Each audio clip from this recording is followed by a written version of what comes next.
Max. That's why that's my video. You said it on stage. How I got the job? Yeah. Well, I flew to Sydney, and I saw the movie, like I said, and I sat down with George, and he said, well, why don't you just let this settle in? And I went to the hotel, and I got so excited, and I couldn't sleep. I was up all night, and I was thinking about it. And the next day, George is an amazing listener, so he just basically sat back, just looked like that.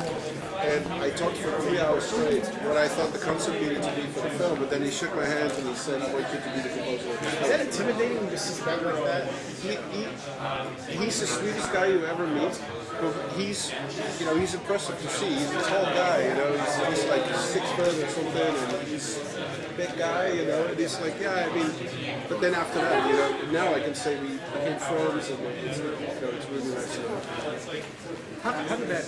How is it working with that film? So that film, Mad Max, doesn't have a lot of dialogue in it, so your music in it is kind of tells a lot of the story. So how is that, like, how closely did you work with him? Oh, very close, very close. I mean, I was in Sydney 11 times, 12 times. The last time I was there for close to 14 weeks. I moved out with my whole family, with my studio, with my assistants, the music editors. It's like everybody was there, and I sat with him every day from morning till night to tweak the music. And, what about this and what about that? So it was a really intense process. And even when I was not there, we had 2 Skype conferences per week that could last up to 5-6 hours per conference. So it's pretty intense. I've never worked so intense with. You also have other directors that comes in, and it's like, Francis Zach is somebody like that. When we worked with 300 Vice of an Empire, he comes in, it's like, okay, now what do we got? Okay, I'll play you something. Okay, awesome. See you next week. Bye. And then he walks out. And George is more like, no, he wants to have hours and hours of conversations, and every direction is different. Okay. How did you choose your instruments to the Mad Max record? They said that you use approximately 200 instruments for the Mad Max soundtrack. Oh, sorry, come again. 200 instruments. Yes. How did you choose them? The instruments for Mad Max. Yes, 200. Well, there's so many different things going on at the same time. So I recorded a huge amount of percussion, huge amount of guitars, a full orchestra, choir in it. There's a really big brass section, and there's a lot of electronic elements too, and a lot of sound design. And it takes time to craft a movie like that. You can't do it in a few weeks. I wish I could, but unfortunately, it doesn't work like that. Thank you. Hi, Jamie from Marvel Database. Have you ever been asked to include either pop music or contemporary, works of music into your work? And if so, how do you feel about that? Like, TV and movies are more frequently using conventional music in their scores. How do you feel about that? I'm a big fan of that because I come from that world. I come from the electronic music world, and before I started as an electronic musician, I played in bands and played bass guitar, drums, and I think there's great opportunities, like in every film score to go either way.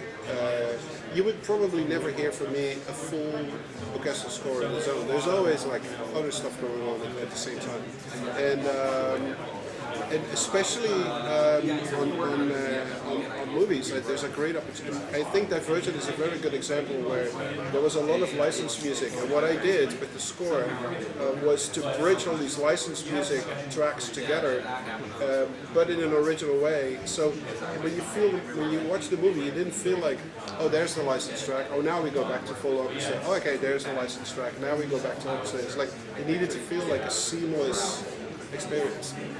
You legally actually get away with that too, right? That's actually becomes a new track when you use stringing together. Oh, legally that's a clusterfuck.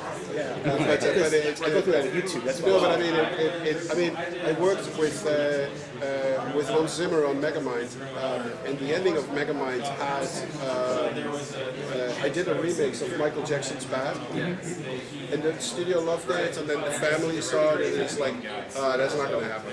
You know, it's like you can't touch, you know, my stuff, so it's like legally it's so difficult when you. So usually artists are fine with dropping the track as they wrote it, but as soon as you do something with it, it gets difficult. And that was the biggest challenge on that level was when I remixed Little's Conversation, the Elvis song in 2002 for the Nike commercial with Terry Gilliam, who was the director on that one,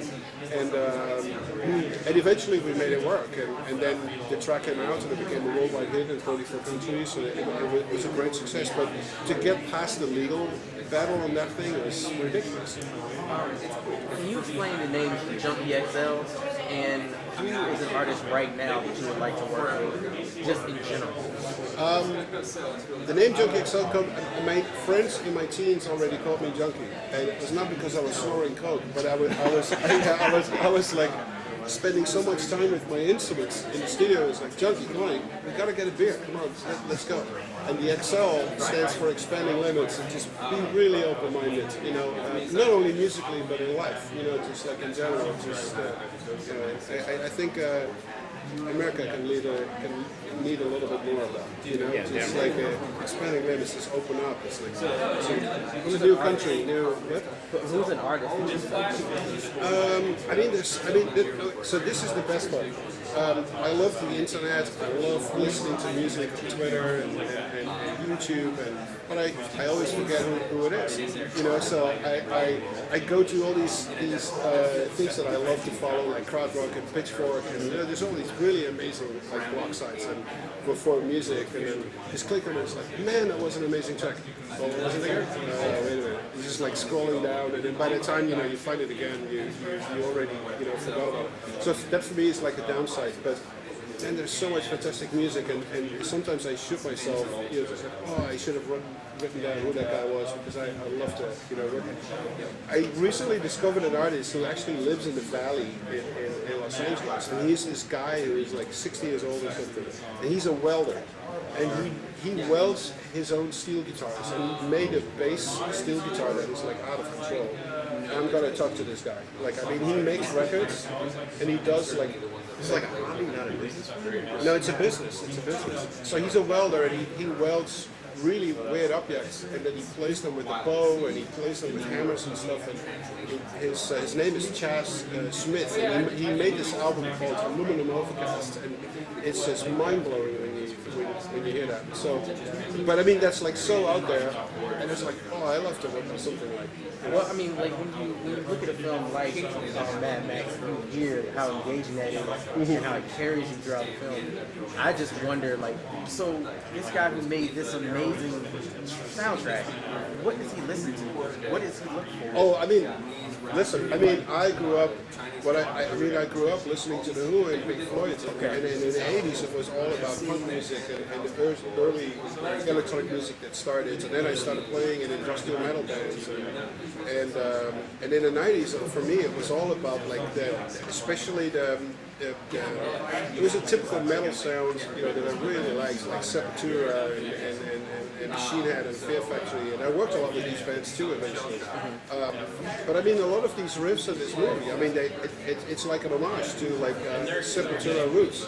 You know, Grateful Dead. I mean, Grateful Dead is like one of the founding fathers of those really like slow moving riffs, you know, and. So going back to the guy in the valley with the crazy instruments and handling, someone touched on, they were like on the roof of a car. What's the craziest thing you've gotten to get a unique sound for a certain film? Like, is there some kind of... I built this piano I actually built it for 300 Rise of an Empire, but I'm using it on every film. So we bought a piano for $25, like summer Santa Clarita. When we picked it up, we got a free chess set. So I mean, it's like you can't beat that. So we took the piano back with 2 axes. We just demolished the whole thing. The only thing that was left was the inside arc. That's how we call it, where the strings are on. And the outer enclosure was completely gone. Then we put it into a new enclosure, and we put preamps in it. And then we took guitar and bass pickups, and we railed a complete system over the piano. So now we can move bass and guitar pickups over the strings. And now I'm playing these strings with sticks and with Tiffany rolls and with my fingers and with pickups. So the acoustic quality of the piano is completely gone, but through the guitar and bass pickups, it comes in, goes through preamps, and then I put the guitar pedals on them, and I record everything like 8-7 channels into my sequencer, and I use that in my score. Thank you very much. Thank you very much. Is that it? Yeah. Oh, okay. Sadly. Well,